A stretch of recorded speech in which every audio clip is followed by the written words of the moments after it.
Hello, my friends, and welcome to another episode of the Million Pound Mission Podcast. It's your buddy Adam, the PhD, the previously heavy dude, and this is episode number 298, The Common Ground Between All Healthy Transformation Plans.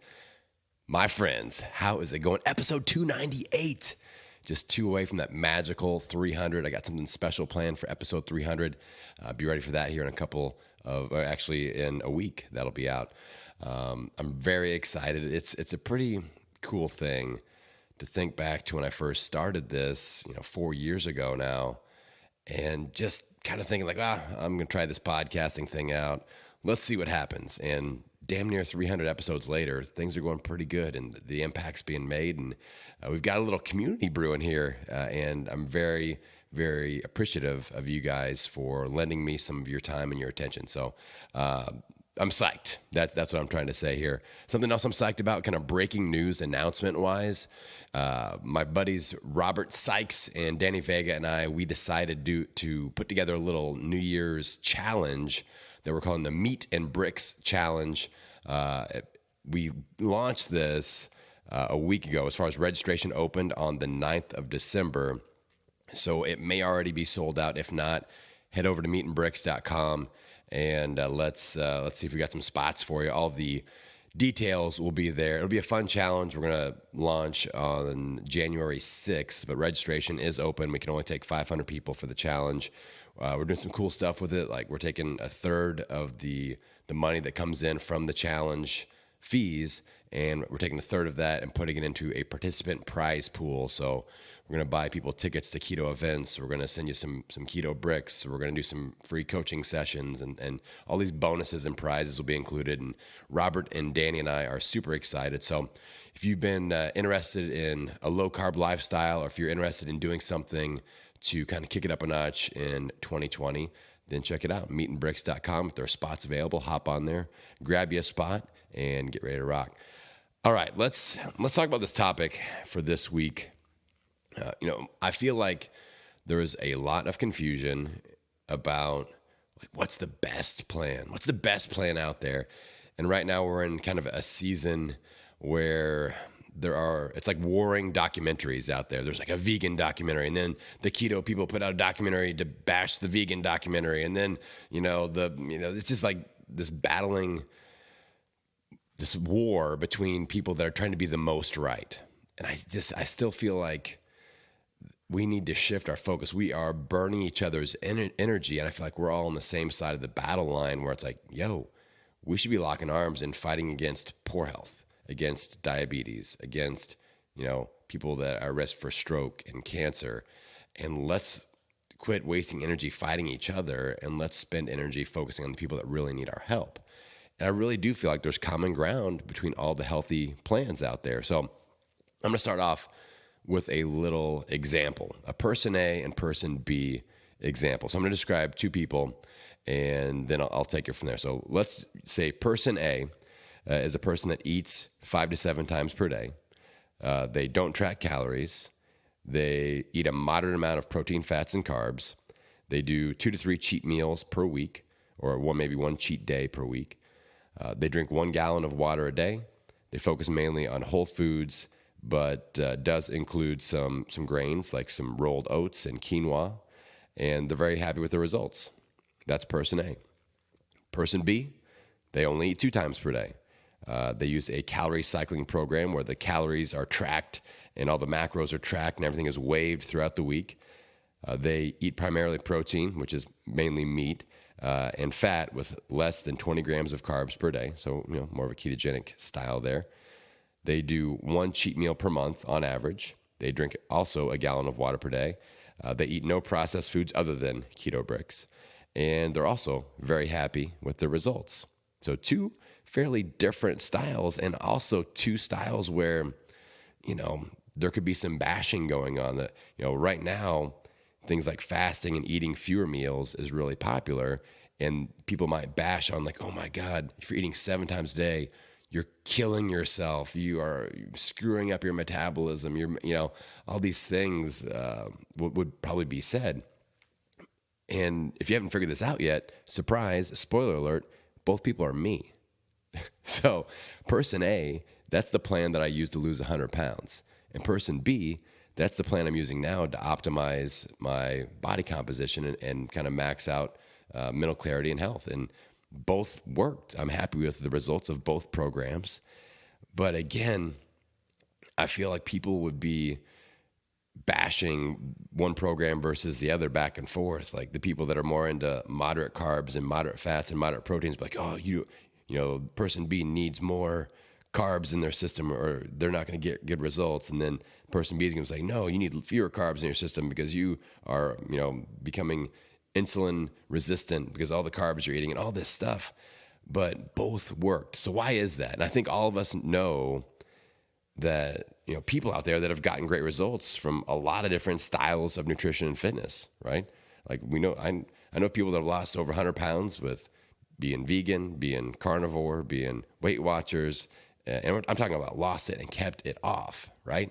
And they're healthier than they were before. And that's the point that a lot of these guru people that are really causing a lot of commotion on the Instagram space, that's what those people are missing is healthier than before is the goal. And we, again, wasting energy on saying, well, vegan is right and keto will kill you or vice versa. I feel like that's wasted energy. So let's look a little bit into the common points. All right. The common ground. And, you know, I'm sure you guys will come up with some more ideas like this. Feel free to tag me on Instagram and share your thoughts on this at Million Pound Mission on the IG, by the way. Make sure you're following me. But I came up with 10 areas where I feel like there's common ground with getting healthy no matter what nutrition or fitness style you're using. All right. So the first thing is a focus on whole foods. You know, most plans where I know people are really getting healthy, they're ditching processed foods. They're focusing more on whole foods. And that's where the nutrition lies. That's where, you know, just basic clean eating exists, focusing on stuff that exists in its natural state. You know, you dive deeper into like, oh, vegans don't eat meat, but they eat vegetables and fruits and produce in its natural state, right? Again, then the keto people, we can also focus on whole foods with the meat and the organ meats and healthy fats and things like that. So focus on whole foods. That's one common ground for sure. And I want you guys to view this as kind of a checklist and say, all right, am I doing this? Can I check this box in the checklist? All right. So whole foods. If we're focusing primarily on whole foods, we're off to a great start. Second thing, moving, sweating, and listening to our bodies. All right. I know people that have lost a ton of weight doing yoga, doing CrossFit, doing powerlifting, doing walking. All right. Moving, sweating, but also listening to our body. We're not beating our body into submission. We are in a partnership with our physical machine that we are building. All right. Viewing it as a partnership and listening when our body speaks. If you keep, you know, tearing your hamstring, then let's listen to our body. Something's going wrong there. Let's take care of that. If you are having, you know, cramping issues or you are working out really hard but not putting on any muscle, listen to your body. Let's reconfigure the plan and let's see what's going to work better. But just moving, sweating, listening to our bodies, that is another common ground with successful, healthy transformation plans. Third thing, limiting sugar. We know that sugar, you know, I don't know of any diet out there that's like, yes, sugar, that's the answer. And, you know, I'm a fan of cheat meals and the cheat bank strategy and all that. So, you know, every once in a while, that's cool. But these daily or throughout the day little bursts of sugar, that's not going to be that doesn't have a spot in this common ground area of healthy transformation plans that we're talking about here today. So limiting sugar, that's the third point. The fourth thing, avoiding foods that are packed with hormones and chemicals. So looking at more organic, you know, things like that. And, you know, things like, you know, if you can avoid it, if you can afford it, meat that, you know, is grass-fed, that is organic, pasture-raised, things like that. And the whole hormone thing really scares the hell out of me. Like, I won't let my kids drink milk because the cows are just so pumped full of hormones and all this gross stuff that just totally creeps me out. And eating non-organic strawberries. Like, I will die if my kid is eating a non-organic strawberry because all the pesticides. I'm armed with that knowledge now, so it freaks me out. So that's something that we want to look at, is avoiding foods with hormones and chemicals. That's a common ground across all nutrition plans. Number 5, this is a big one. We're not starving ourselves. It's not, let's see how many calories we can burn and how few we can eat. That's not how the game's played. And we know that. Like, when I lost 100 pounds, I wasn't even tracking my food or calories. It was just these basic things, right? Now I track my calories and food because it's more about optimization and priming. But if you've got it, 50 plus, 100 plus pounds to lose, just cleaning things out and not stressing about tracking every this and that, that might work for you, work for me. So, but not starving ourselves. If you're hungry, your body is telling you something, like I talked about earlier. We have to listen to our body. So let's listen to it and fuel it with clean fuel. I have people that I coach or that I talk to that sometimes like, oh, I had an extra serving of chicken, and they beat themselves up about it. I'm like, nobody gained a bunch of body fat from eating chicken and broccoli and cauliflower and, like those. You can eat a whole lot of that stuff, and it's not going to pack on slabs of fat. It's probably more likely to pack on some nice lean muscle tissue. So we're not starving ourselves. That's number 5. We don't have that mindset of how low can I get the calories. That's not, again, that doesn't have a seat at the table of the common ground that we're talking about here today. Number 6, drinking water. I see so many people that really suck at drinking water. We got to step this up. Right now, inside my membership community, the Transformation Reboot Program, shameless plug, registration opens in January. Snuck that one in there on you. So right now inside the membership, we're doing a 20 ounces in 20 minutes challenge. So the third week of each 28-day cycle, we do a special challenge. And this week is week 3. So we're doing, you got to drink at least 20 ounces of water in the first 20 minutes that you're awake. And people are loving it. They're like, I got that first win. I'm hydrated to start the day, because as we sleep, we get dehydrated. So this makes a whole lot of sense. And so people are enjoying that. But we have to be drinking water and avoiding things like soda, pop, cola, whatever you call it, things like that, sugary drinks. Those don't have a place in a healthy adult transformation game plan. So we're drinking water. People will ask me for a goal.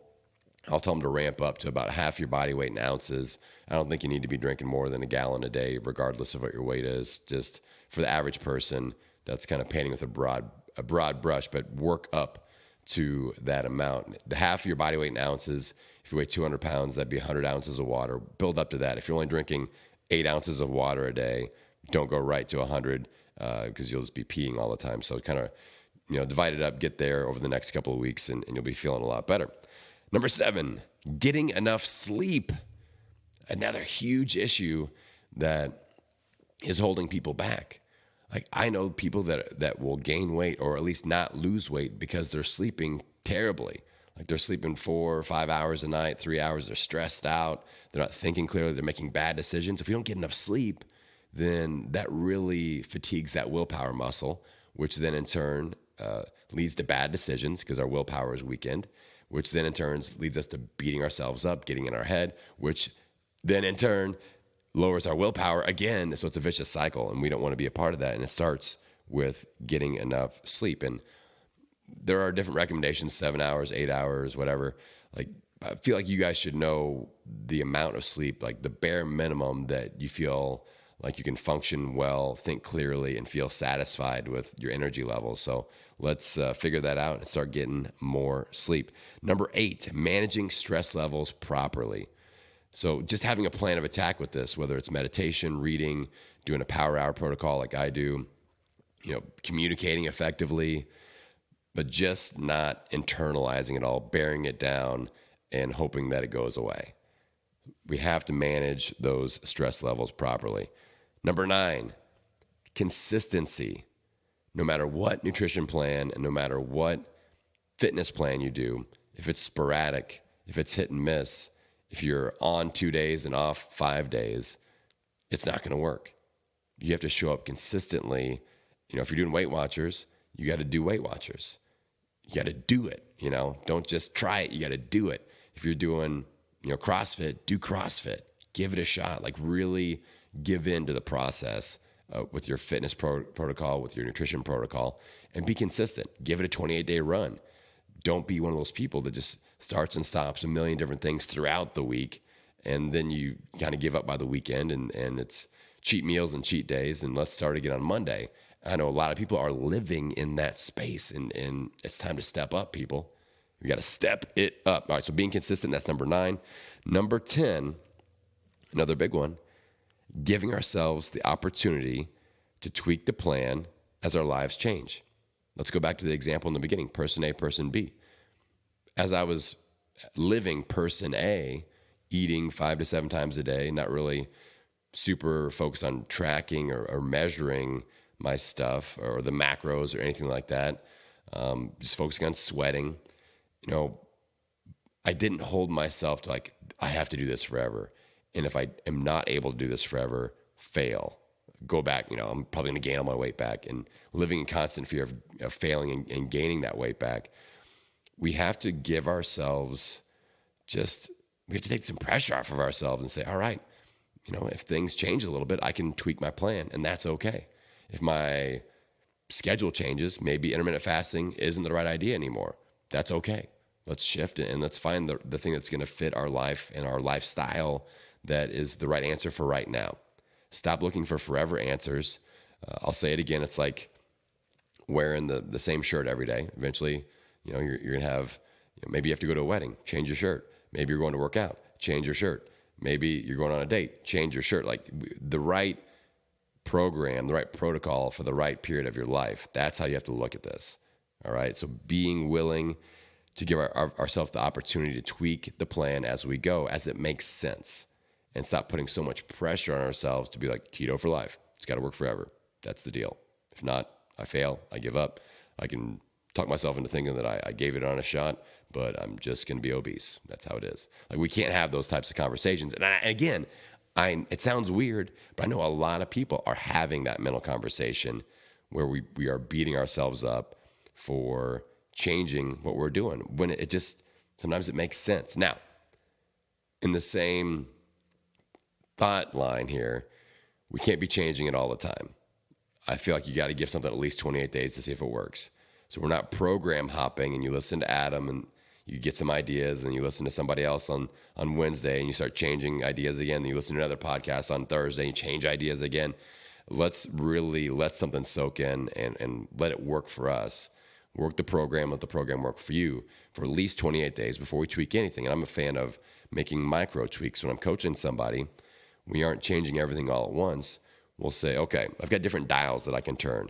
And if it looks like the nutrition's going pretty well, let's keep that dial where it is. But maybe we can do a little tweak with our workouts and say, all right, let's add in, 5 minutes of high intensity interval training at the beginning of each strength training session just to ramp up your metabolism or something like that. Simple little tweaks along the way. And then your program will evolve. And that's okay. That's how it should be, right?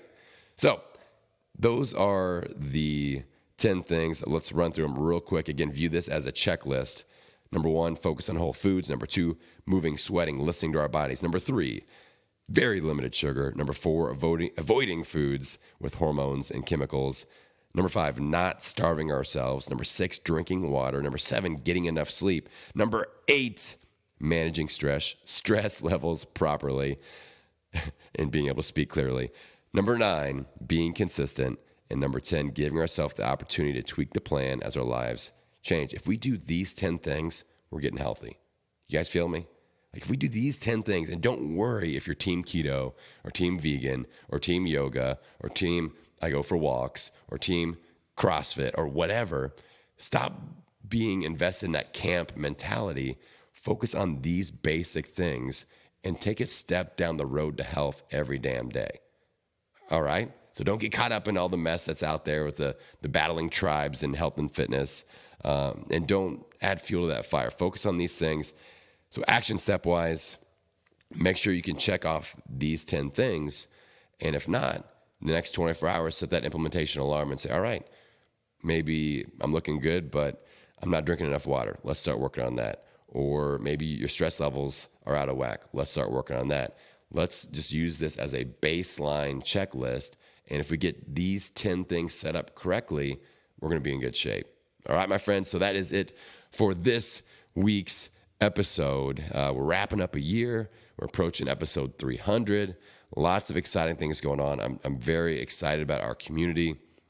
Speaking of community, I'm rearranging my free online community that is now called the Mission Possible Crew. That's especially for the Million Pound Mission listeners like you. I appreciate those downloads.